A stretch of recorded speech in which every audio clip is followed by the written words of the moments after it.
हाय hello दोस्तों, welcome back to my channel the Neeli show. आज हम हिंदी ZEE5 के सीरीज के ऑफिशियल ट्रेलर पे रिएक्शन देने वाले हैं। सीरीज का नाम है बकेती।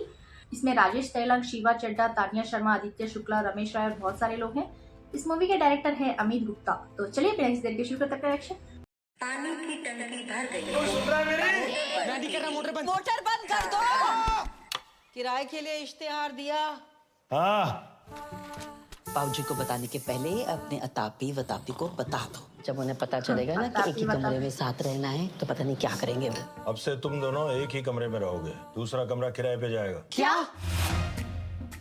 कहानी तो घर से शुरू हुई थी, अब पूरे गाजियाबाद में वायरल हो गई।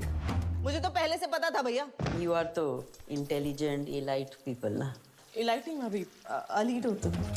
अरे तेरे को मालूम है ना, कटारिया कुटीर की मेंटेनेंस कोई मजाक नहीं है। घर भेज देंगे। तो हम कहाँ रहेंगे फिर? और जब घर में पैसों की तंगी हो जाए अरे मुझे मालूम है कितनी किल्लत है पैसों की आपको। अरे तो किस मिडिल क्लास परिवार को किल्लत नहीं होती? तो हर चीज शेयर करनी पड़ेगी। मैं बता रही हूँ, मैं मर जाऊंगी लेकिन इसके साथ कमरे में नहीं रहूंगी। मैं भूख हड़ताल कर दूंगा मम्मी, लेकिन ये पोहा नहीं खाऊंगा। बताओ। ठीक है यार मम्मी। थोड़ा तो समझो अपने बाप की मजबूरियों को। सुषमा, कैसे नंगे भूखे आदमी से तेरी शादी करा दी आपने?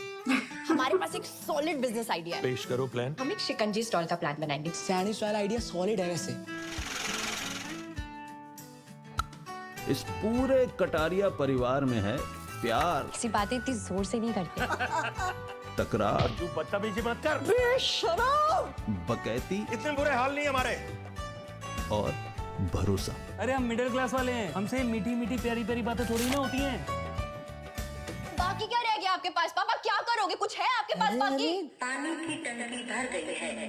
मोटर बंद की। मेरे ना मुंह मत लग, वैसे भी ब्रश नहीं करा है मैंने। डकार मार दूंगा, बेहोश हो जाएगी।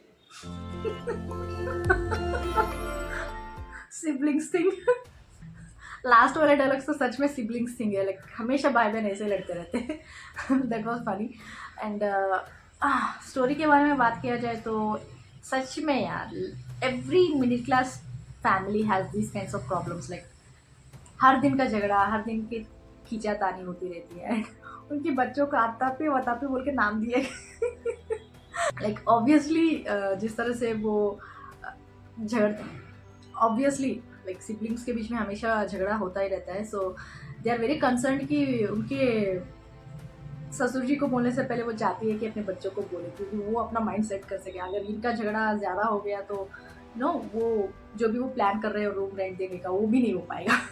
तो पहले इनको कन्विंस करो एक रूम में शिफ्ट होने के लिए, साथ में रहने के लिए, then they can go forward with their idea. तो I can understand how they both don't get along well.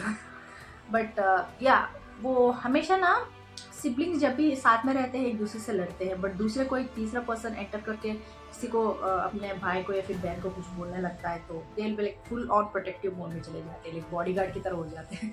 तो वो हमेशा से हर एक सिबलिंग का वैसे ही उनका जो एटीट्यूड रहा है अपने सिबलिंग्स के साथ। That was very nice way to put it. And obviously middle class family में जिस तरह से प्रॉब्लम्स होती हैं रिलेटिव्स के साथ, वो खींचातानी होना या फिर एक दूसरे के ऊपर कुछ ना कुछ बुरा बोलना, एंड वो एक दूसरे का स्टेटस देख के जेलस फील करना, वो हमेशा से रिलेटिव्स में ऐसा होता ही रहता है।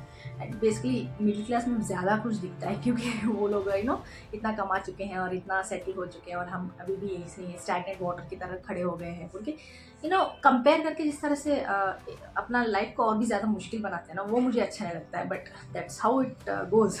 अगर एक की अर्निंग के ऊपर पूरी फैमिली डिपेंडेंट है तो और भी ज़्यादा मुश्किल हो जाता है।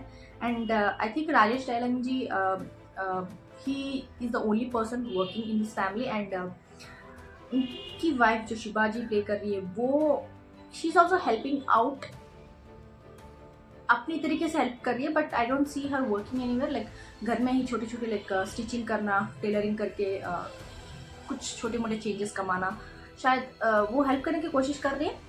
और बच्चे भी, जब उनको पता चलता है कि एक रूम में शिफ्ट होना पड़ेगा क्योंकि फाइनेंशियल प्रॉब्लम आ गई है, बर्डन्स ज़्यादा हो रहे हैं, तो they put their mind at how to earn money बोल के। एक तो सैंडविच का स्टॉल लगाने की बात करता रहता है, एक शिकंजी का बोलती रहती है। सो सारे फैमिली ना इकट्ठे होकर सोच रहे हैं कि कैसे और ज़्यादा एक्स्ट्रा अर्निंग्स ला सके फैमिली में, ताकि you don't have to work so hard बोल के। और उसी दौरान जिस तरह से फैमिली के बीच में प्रॉब्लम्स शुरू हो जाती हैं, एक दूसरे को भला बुरा बोलना, and I don't know what triggered the daughter's rage, कि जिस तरह से अपने डैड के ऊपर गुस्से से बोल रही थी, एक्यूज़ कर रही थी कि क्या कर सकते हो आप, इससे ज़्यादा क्या कर सकते हो बोल के। मिडिल क्लास फैमिली में कितनी भी प्रॉब्लम्स हो जाए, फाइनेंशियली फाइनेंस को लेकर कितनी भी प्रॉब्लम्स हो जाए, बट वो रेस्पेक्ट अगर एक बार बच्चों के सामने उस तरह से बात सुनना पड़े, बच्चों से उस तरह के हार्श वर्ड्स सुनना पड़े, तो पेरेंट्स को बहुत बुरा लगता है। And we can see that it's gonna be very emotionally it connects to us, relatable भी होगा। And coming from a middle class family, I know exactly how it feels. So ये बहुत ही रिलेटेबल होने वाला है story. And that water tank का जो फुल होने का अलार्म था ना, wow, everyone has experienced middle class family में वाटर वेस्ट ना हो इसलिए वो सब सेटअप लगाते हैं। एंड देन सिबलिंग्स का हमेशा ये झगड़ा रहता है कि तुम करो मैं क्यों जाऊँ, ये हमेशा से होता ही है। सो इट्स वेरी रिलेटेबल यार, लाइक मिडिल क्लास फैमिली, हर कोई जो भी बिलोंग करते हैं उस फैमिली से आप रिलेट कर सकते हैं इस सीरीज से। आप लोग बताएं आपको कैसा लगा, कमेंट्स में जरूर लिख के भेज दीजिएगा। लाइक शेयर सब्सक्राइब करना मत भूलिएगा। फिर मिलते हैं अगले लेक्चर में, तब तक के लिए बाय।